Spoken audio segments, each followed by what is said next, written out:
Olá, seja bem-vindo ao canal Reflexões e Caminho. Hoje eu vou responder a uma pergunta e a um comentário feito por uma pessoa, chamado Carlos Eduardo, São Paulo, capital. Carlos Eduardo, ele nos manda um e-mail, ele comprou o nosso livro Trabalhadores da Seara do Cristo, publicação recente do ano passado, editora WI, e ele comprou a obra, por curiosidade, foi provocado, é um livro realmente provocativo ao extremo. É uma pesquisa, onde eu coloco algumas informações, a referência, os fatos, e deixo que o leitor conclua. Ele comprou o nosso livro, ele é espírita, filho de umbandistas, certo? E foi interessante que ele questiona algumas coisas do nosso livro, mas de uma forma muito bacana. Essa ideia. Para ele, a Umbanda nunca poderia ser uma forma de praticar o espiritismo.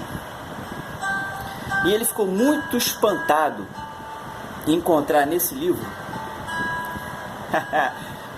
duas mensagens oficiais da FEB publicadas na revista Reformador, onde, no primeiro momento, a federação reconhece a prática de Umbanda como uma prática espírita. Cita as obras de Kardec para reforçar essa tese. Cita e apresenta uma mensagem de Emmanuel, reforçando essa tese de que os umbandistas são espíritas também. E 25 anos depois, foi em 1953, e em 1978, a FEB, na mesma revista Reformador, diz que não, ainda ameaça ainda, fala que um umbandista nunca pode ser espírita, dá umas argumentações lá, mas não cita Kardec, não cita Emmanuel, não cita mais nada. É uma nota deles. Nesse livro eu coloco essas duas informações, cito a fonte e boto o link, porque são revistas que estão online no site da Federação Espírita Brasileira, e teço alguns comentários sobre fatos, Não defino, a pessoa escolhe se ela acha que o espiritismo e Umbanda são a mesma coisa, se Umbanda é uma manifestação de espiritismo ou se não tem nada a ver. Eu tenho minha opinião pessoal, mas no livro eu deixo em aberto, eu coloco as ponderações e a pessoa conclui o que quiser. Mas só para reforçar o que foi escrito em 1953, abre aspas, assim todo umbandista é espírita, porque aceita a manifestação dos espíritos, mas nem todo espírita é umbandista, porque nem todo espírita aceita as práticas de Umbanda. Julho de 1953, página 9. Tem mensagem de Emmanuel, tem uma série de coisas aqui, muito bacana. É um artigo muito corajoso, numa época de repressão, 1953, Mas nosso amigo Carlos Eduardo, ele fica espantado, porque já houve um reconhecimento, o que é, o que não é. Ele pergunta, quais são os pontos de convergência do espiritismo com a Umbanda? Existem? Existem. Todos os pontos que definem o espírita kardecista são os mesmos que definem o umbandista. Reencarnação, pluralidade de mundos, Deus como criador absoluto de tudo,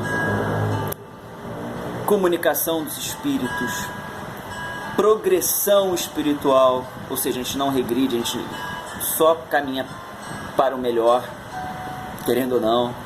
Então todos os pontos que definem a essência do espírita são os mesmos do umbandista. Magia, amuleto, não sei o que, são elementos de rito, nem toda Umbanda tem, mas que toda Umbanda tem que ter reencarnação, comunicação dos mortos, Deus, aquela coisa toda. Até porque, está no livro, e outras informações, outras provocações, a manifestação do caboclo das 7 encruzilhadas se deu dentro de uma casa espírita kardecista.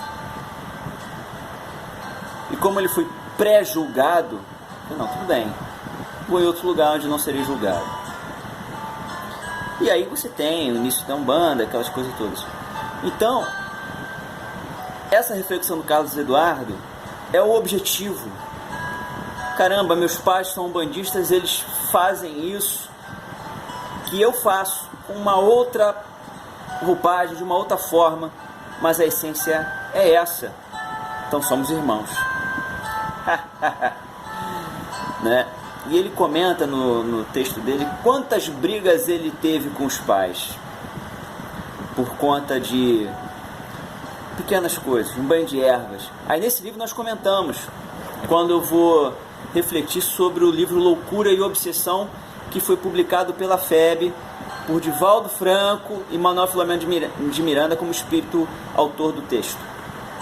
Fala em banho, se passa um terreiro de Umbanda, aliás, livro Loucura e Obsessão. Nesse nosso livro aqui, a gente trabalha com alguns clássicos do espiritismo brasileiro. Recordações da Mediunidade, Memórias de um Suicida, Loucura e Obsessão, A Vida Além do Véu, né? E citamos outros livros de André Luiz, todos os livros de André Luiz praticamente, Leon Denis, sabe? Mas do início ao fim, pegamos esses livros que eu falei o nome aqui. Loucura e Obsessão em ênfase. Porque o banho de ervas não é algo magnetizado. Qual a diferença de um banho de ervas para uma água fluidificada? A gente discute isso nesse livro. E o que mais me deixou impressionado positivamente é que, com todos os preconceitos do Carlos, ele leu a obra até o final, marcou os pontos polêmicos, pesquisou sobre, não acreditou em mim. Em momento algum eu falo, não acreditem cegamente no que eu escrevi aqui, pesquise, aqui é uma provocação. E ele foi se referendando, e no final, Carlos Eduardo fica positivamente impactado com a obra. Ele percebe que a obra contribuiu para o desenvolvimento moral dele e cultural também. Porra, obrigado, cara. Ele tece 2 páginas de elogio, não vou ler, né, mas obrigado por ter acreditado. Ele comprou o livro achando que era uma coisa, foi surpreendido, porque é um livro dividido em 2 partes, né? A primeira parte fala de movimento espírita, toca em feridas, vaidade, disputa, pureza doutrinária, aquela coisa toda, né? E na segunda parte, nas obras que há tantos anos, tantas décadas temos à nossa mão, na nossa prateleira, e a gente deixa passar coisas importantíssimas para o nosso desenvolvimento moral. Então, Carlos Eduardo, meu amigo, meu bom amigo paulista, obrigado por ter acreditado no nosso trabalho, pela sua crítica, pela sua análise, e acredito que tanto eu como você que leu saímos mais fortes moralmente, culturalmente. É um livro que está em construção, não sei se terá outras edições ampliadas, mas depois que eu publiquei eu peguei novos dados, novas análises, novas informações, porque é assim que a pesquisa séria é. Então o episódio de hoje é esse, é um comentário de uma mensagem de um leitor de uma das minhas obras. Curta, compartilhe, deixe suas impressões. Se você comprou esse livro, deixe suas impressões logo abaixo nos comentários. Eu achei bom, achei ruim, eu discordo, não sei o que, pororó. É um livro que começa na polêmica. Tem 2 prefácios. Um de um excelente pesquisador espírita de São Paulo, amigo meu, Paulo Neto, autor de dezenas de obras, profundamente analítico, crítico, seríssimo, que discorda de mim em muitos pontos, né? E ele deixa isso claro. E o outro, um sacerdote de Umbanda, amigo meu também, extremamente experiente, um cara bondoso, de uma humildade absurda, que é um pai de santo de Umbanda, Rogério Lira, faz a apresentação também, e o Alexandre Giovanelli, que é um pesquisador também, eles se juntam e fazem um prefácio. Então é um livro que chama a nossa responsabilidade. Curta, compartilhe, se inscreva em nosso canal e até o nosso próximo episódio. Valeu!